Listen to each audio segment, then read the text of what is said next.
Well, they've kept Matthew Hart waiting. And here we go then, the start of the 50th over.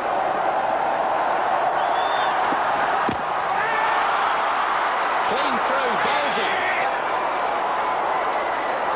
And away goes Matthew Hart. And it'll be up to Richard de Gruen and Chris Pringle.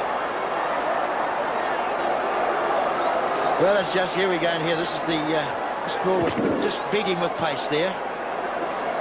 A little bit of a way swing, but beating with pace.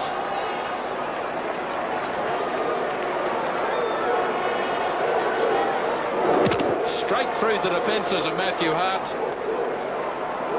Let's have a look at the reaction of Jeff Howe. Can't believe it.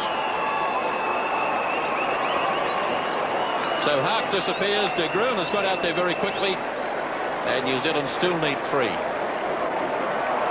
Well, Waqar Younis has 5 for 28. It's his day to... I've never seen Malik take so much time as he's done in this game to rearrange and adjust his field. And of course, as we've said so often today, everyone's giving him advice. The wicketkeeper's even now pointing out that perhaps someone should be fielding somewhere else. And it's nice to get that advice, though. I mean, it's always difficult to have to do it on your own, but it can also be that you can get too much advice there. Well, the Pakistanis have got through their overs very quickly today, so they're well within their rights to take time now. They've got until 6 o'clock to finish this over. In fact, they could have started the over just before 6. So, fair enough. They're taking their time, even though the crowd's getting a little unsettled. That last delivery from Waqar Younis at 138 k's as quick as today, and poor old Matthew Hart was the one who copped it. Well, as he said, he was just beaten by the pace of the ball. The ability that this man has to bowl that quicker ball. De Gruen gets that on ball, they go for it. Overthrows.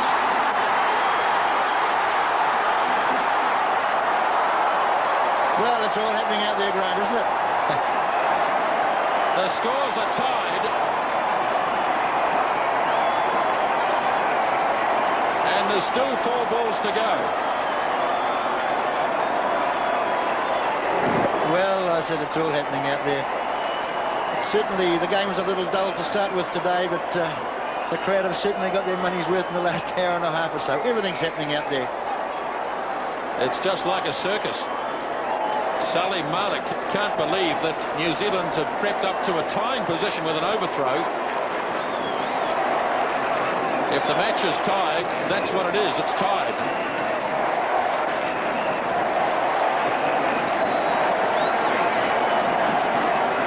Call of wickets in the game has nothing to do with it. If the two teams finish on the same number of points, a number of runs, it's a tie. Here we go. Waqar Younis.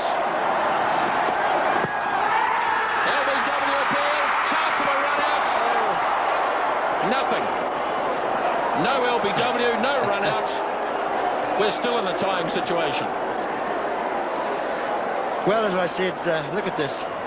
That ball there, well, obviously pitched outside the line. De Gruen, he was off, but Pringle didn't want anything to do with it.